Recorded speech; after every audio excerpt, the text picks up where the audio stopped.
पता justice.verma@nic.in या फिर आप अपने सुझाव उन्हें फैक्स कर सकते हैं 23092675 पर।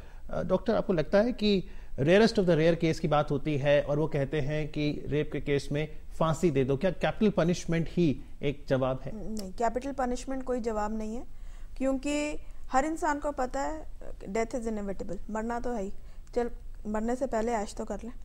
तो हम अगर ऐसे इंसिडेंट्स हम चाहते हैं कि ये आगे ना हो और ये औरों के लिए एक प्रेसिडेंट बने, तो सज़ा ऐसी होनी चाहिए जिसमें कम्युनिटी सर्विस की सज़ा हो, जिसमें वो इंसान अपनी किए पे पछतावा सारी ज़िंदगी करता रहे और उसे शर्मिंदगी हो, क्योंकि जिस स्थिति में उसने एक लड़की या एक परिवार को, सिर्फ एक लड़की को नहीं, पूरे परिवार को उसने डिवास्टेट किया है, तो उसकी सज़ा इतनी छोटी नहीं हो सकती कि उसको फांसी दे दी जाए और किस्सा खत्म। जी, और सजा के लिए क्या कहेंगे आप, क्या सुझाव है आपके? जस्टिस वर्मा मांग रहे हैं इस समय सुझाव। जैसे आपने कैपिटल पनिशमेंट का, इसके लिए पहले I will like to add on कि जैसे ही आप कैपिटल पनिशमेंट डिसाइड कर देंगे, राइट, उससे एक साइकोलॉजिकल फीलिंग आती है which I feel of a person who is of criminal mind, कि देखो she is the only proof who can prove that कि मैंने एक रेप किया, she is the only witness, तो क्यों ना मैं इसे मर्डर कर दूं। तो you are asking a rapist to murder the survivor, कि आप उस लड़की को रेप करने के बाद मार और दीजिए ताकि आप के ऊपर कोई प्रूव ही ना कर पाए और आपको कैपिटल पनिशमेंट ना हो। ये बहुत जरूरी है, जो प्रोटेस्टर्स भी हैं उनकी जो मांग होती है, जी हैंग द गिल्टी, बहुत जरूरी है कि we can not offer such a knee jerk reaction, only capital punishment may not be the best solution. हाँ, उसके लिए आप बहुत सारे capital punishment can be one among them, ताकि उसको ये हो कि शायद मैं मर सकता हूँ, पर जहां ही आएगा शायद मैं बच सकता हूँ, उस शायद में आप जो पनिशमेंट्स रखें वो इतनी सीवियर हो कि जिसमें कि हो सकता है उसे पब्लिक डिफेमेशन दें, जिससे कि जैसे ही देखो हिंदुस्तान में और बाहर भी हर किसी को अपनी इज्जत बड़ी प्यारी है, ठीक है, जैसे ही उसको पता चलेगा, पब्लिकली सबको पता चल जाएगा that I am a rapist,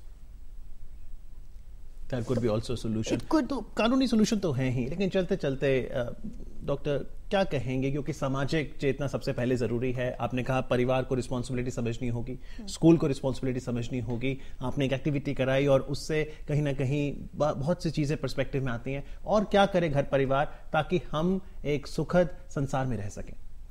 देखिए, और करने को तो बहुत कुछ किया जा सकता है। हमारे घरों में आजकल डिस्कशंस नहीं होते हैं, मुद्दे उठाए नहीं जाते हैं, अभी भी इन मुद्दों को लेके बहुत टैबू है, हम बचते हैं। सेक्स एजुकेशन के मुद्दे को लेके बहुत बचा जाता है, माँ बाप खुल के इस बारे में विषय में बात नहीं करते हैं। स्कूलों में भी इन चीज़ों पे वर्कशॉप करने के लिए बिल्कुल मतलब बहुत एहतियात बरता जाता है।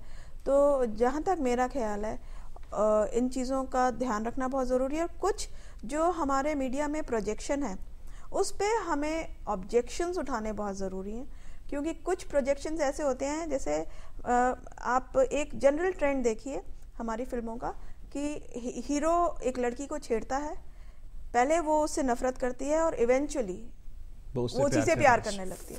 तो बेसिकली हमारे यूथ के लिए क्या मैसेज है कि एक लड़की को छेड़ना is okay, eve teasing okay, eve teasing first step है towards a bigger crime, we have to curb it there and there.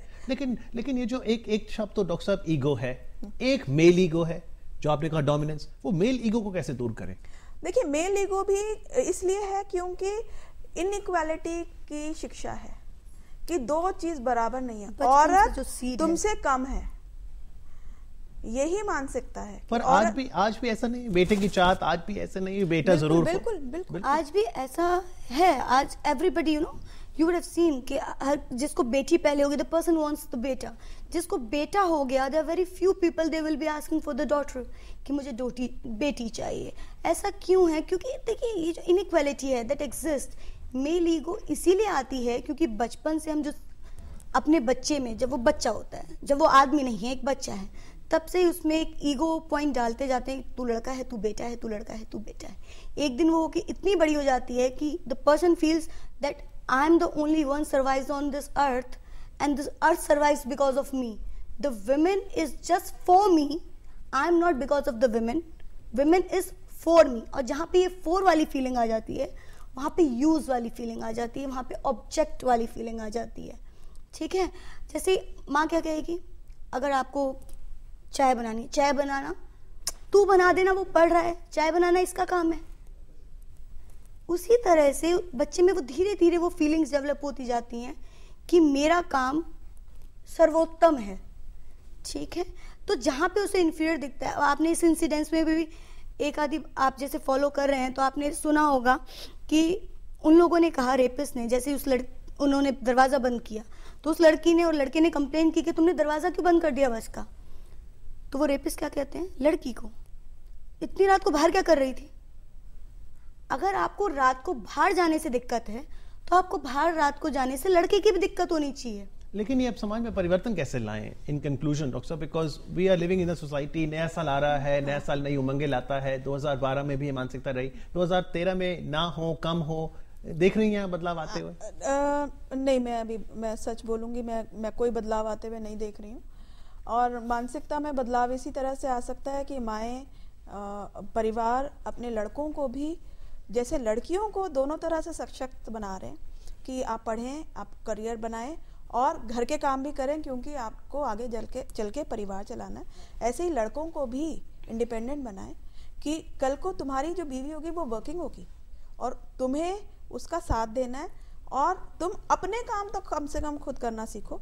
उनके लिए, अपने निजी कामों के लिए किसी पे डिपेंडेंट मत हो, किसी और का मत करो, कम से कम अपने निजी काम तो करो। तो जब घरों शुरू से लड़कों को ये शिक्षा दी जाएगी, तब वो लड़कियों के काम को, क्योंकि उन्हें करने से पता चलेगा कितनी मेहनत लगती है हर काम। एक तौलिया भी सूखने डालने में कितनी मेहनत लगती है, and which is such a thankless job, right. आप खुद बताइए, क्या मैंने कभी अपनी माँ को, मेरे लिए मैं जब 6 बजे जाती हूँ तो मान लीजिए मेरी माँ मेरे लिए 5 बजे उठती हैं, क्यों? क्योंकि उन्हें पता है मुझे ब्रेकफास्ट देना है, मेरे लिए लंच भी बना के देंगी, चाहे मैं बाहर खाऊं चाहे मैं वापस ले आऊं। शी नोज कि मैं हर रोज उस लंच को वापस ले आती हूँ, पर फिर भी वो हर रोज मेरे लिए लंच बना के देती हैं कि कहीं महीने में एक दिन भी इसको भूख लग गई तो। And but we never thank her, क्योंकि हमने वो कभी सीखा ही नहीं, हमने वो काम कभी खुद किया ही नहीं, तो हमें पता ही नहीं कि उस काम के लिए कितनी मेहनत लगती है। हमें जिस मौसम में गर्मी लग रही होती है, हम एसी में बैठे होते हैं, उस मौसम में हमारी माँ दोपहर में भी उस गैस के आगे, जहाँ हमें, जिस किचन में हमें घुसते हुए गर्मी लगती है, उस किचन में उस गैस के आगे खड़े होके वो घंटों हमारी पसंद की चीजें, और अभी जिस सर्दी में हम आराम से रजाइयां तारे बैठे हुए हैं, बोल रहे हैं कॉफी चाहिए, चाय चाहिए, हलवा चाहिए, ये चाहिए, वो बाहर जाके she is making all that for us. लेकिन अगर हम मानसिकता में बदलाव ले आए डॉक्टर साहब, तो बदलाव तो आ सकता है। नए साल में हम रेजोल्यूशन कर लें, बिल्कुल, तो ले तो आएंगे हम लोग बदलाव। बिल्कुल, एक्चुअली हमें यही करना चाहिए कि हम बदलाव हमें ग्रास रूट से लाना है। हम अपने बच्चों को जब बड़ा करें ना, तो मशीन ना बड़ी करें। हम क्या कर रहे हैं, नोट छापने की मशीन बड़ी कर रहे हैं, हम वही सब्जेक्ट पढ़ा रहे हैं। एक इंसान बड़ा करें, हम एक इंसान बड़ा करें। हम क्या कर रहे हैं कि इंजीनियर बना रहे हैं, डॉक्टर्स बना रहे हैं, लॉयर्स बना रहे हैं, फाइनेंशियल फील्ड में ग्रेट मशीनरीज बना रहे हैं। हम ग्रेट ह्यूमन बीइंग्स नहीं बना रहे हैं। I think we leave it at that, ताकि हम मशीनें ना बनाएं, हमें ह्यूमन बीइंग बनाना है। Let's understand once again what does it mean to be human. और कहीं ना कहीं मॉरल साइंसेस का पार्ट जो हमें स्कूल में पढ़ाया जाता था, नैतिकता का पार्ट जो पढ़ाया जाता था, उसे दोबारा पढ़ने की जरूरत है। अनु जी, आपका, डॉक्टर, आपका कार्यक्रम में आके जानकारी देने के लिए बहुत बहुत धन्यवाद। Thank you very much. Thank you so much.